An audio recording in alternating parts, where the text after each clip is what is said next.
Hello everyone. Thank you, Larry. I think if I'm lost for words to introduce myself, you have introduced me right. All right. When I was given this topic, this opportunity to speak on a conference where all C-level employees are there, I thought that the best thing to start over would be like, how do you set up an analytics shop and then graduate towards machine learning and all of these buzzwords that are going on, big data and all of that. So how do you reach there? So my journey of this presentation would be basically related to that. So it will be very basic towards analytics. To start off with, you should have an analytics vision. The vision should have an objective. The objective should be to basically muster any sort of data access that you have, and you can use it in your everyday analytics or decision making. So what analytics basically results in is a decision which is more relevant to business rather than being technical. So I think the first step would be the overall strategy. The overall strategy of your organization should be tailored to whatever you want to do in the next 2 years, 3 years, 4 years, 5 years, depending on the size of the organization you are in. Some of the new organizations basically look at a yearly sort of a strategy roadmap. Some of the bigger organizations are looking at 5 years and 10 years roadmap as well. So I think that should be ingrained in every employee of your company, including the analytics team. The data quality over here, by perfect, I mean I basically read it in a Z format. So I'll be going from overall strategy, data quality to maximum value. So the data quality, by perfect data, I mean that it should be purpose. It should basically serve your purpose. It should not be something which is just there because you have collected it. It should be something that adds value to your decisions. I have seen a lot of telcos where you have big data but it's never used. Right? So that's not a valuable proposition for me. That's not perfect data. Perfect data for me is, even if ounce of it adds value to the overall business process, definitely that's perfect for me. Maximum value. So once you have collected all of the data, you have a vision, you have a strategy, right? You should have the right team to basically monetize the data that you have. I have seen that there are some organizations that have monetized data which is unrelated to their business lines as well. So probably they are servicing financial institutions, but they are also servicing in decision making for telcos and utilities as well. So I think that is the best data that is there. So your team should be good enough to basically monetize it. And I basically will go to the journey as well. So how do you build up that team? Lastly is advanced analytics and big data. Advanced analytics, I mean, it's about machine learning. It's about AI. It's about using all of the resources that you have, like your device data for marketing. On the spot deal generation for marketing as well. A propensity of a new product.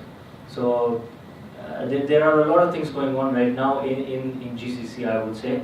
Where at the point, at a certain point in time, when you do a purchase or you send a message or you do a transaction, you basically are given an opportunity to either convert it into installments, either look for another product.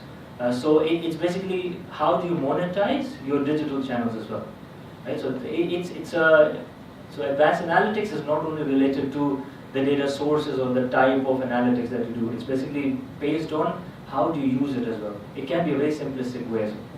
So it's all about that. So in terms of bureau analytics process, it is a very simple process. It follows the same sort of process that is there in other organizations as well, but it has a wider footprint because there may be some customers that are yours, but you don't know how are they behaving outside.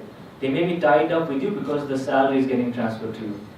And outside, where they are dealing with other organizations or other banks, they may be behaving differently because they don't have a collateral pledged to the sort of transactions that they're doing. So That's basically the process. So it's a banking process where you define a problem, you solve that problem, and you give it to business to basically implement that problem. So that's the whole 9 years that you talk about the business process.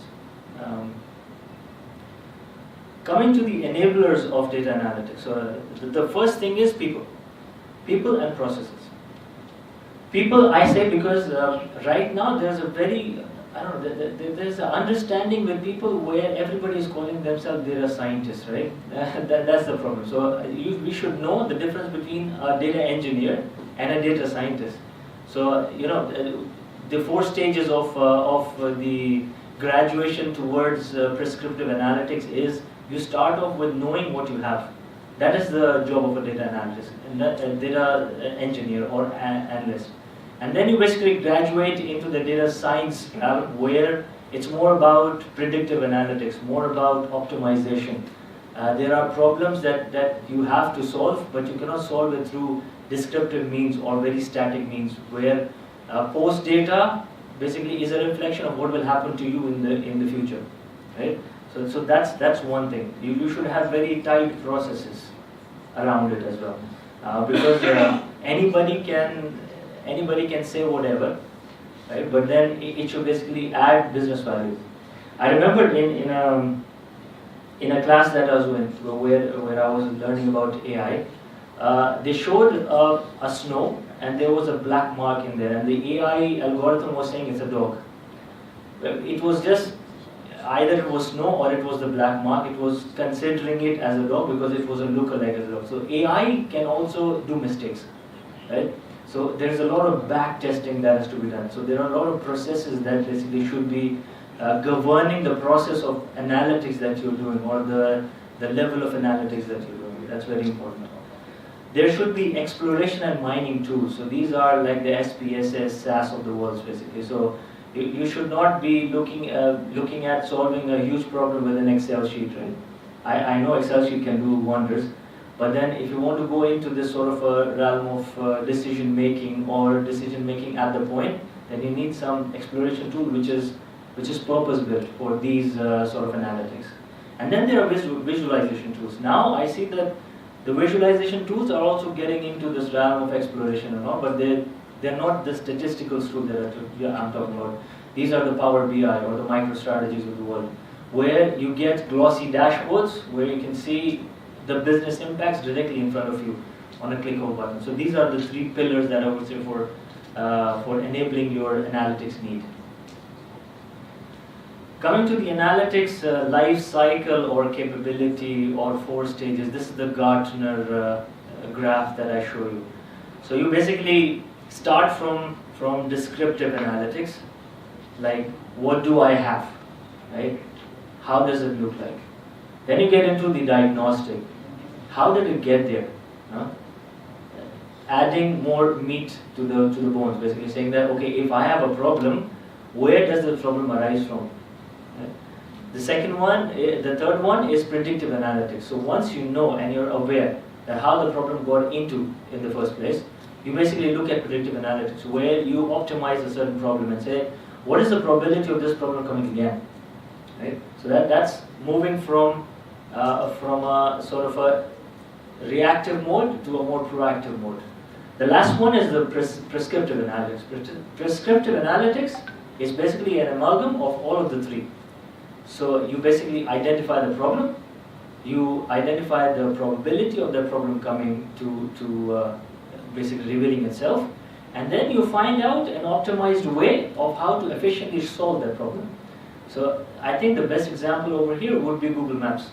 You want to go from A to B, there are 15 different routes that you can take. Which is the best one? Prescriptive analytics basically would look at how many roads do I have, right? I can take either a car or a train or a bus or a taxi, and then how can I reach there with the minimal amount of time that it takes, considering all the traffic, all the accidents, everything that has happened. So these are the 4 stages of analytics life cycle, I would say. That's how you basically graduate towards more advanced analytics, where you can talk about digital channels, where you can talk about big data, where you can talk about how you can leverage all of this and basically solve the cross-sell problem that I have. How can I tap into new markets? How can I look at a person whom I have never seen before? How would I rate him? So this is all that ends up with. And it basically increases in complexity as well. So as and when you move every stage, you have to get a certain number of data engineers and a certain number of data scientists, because both of them basically solve the problem together. This is just an analytics process that I basically have followed all of my life. So saying that identify a problem, gather all of the data sources that you have and see what value do they bring in. You formulate a plan, you get all of the approvals in place, you start developing it, you implement it, and then you keep on monitoring it. So this is the whole life cycle that basically goes on. In terms of reporting, so there are I would talk about the bureau reporting stack basically. So this is the bureau reporting stack. So what all reports you can get from a certain bureau data. So there are initiation reports, there are portfolio reports, there are delinquency reports. Some of the bureaus basically collect recovery and collection data as well. So collection reports, write-off reports, and then there are these crisp one-sheet dashboards that are made, which have multiple indicators in there which the senior management looks at. Normally our CEO basically would look at. And then there are some ad hoc reports that you work on. So right now I've seen that the bureaus have graduated from a certain, I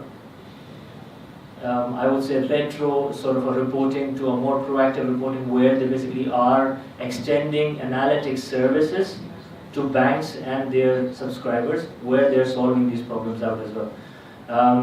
I think the best example would be CRIF, because they are doing this on actually I would say a very regular basis, where they see the value in the data.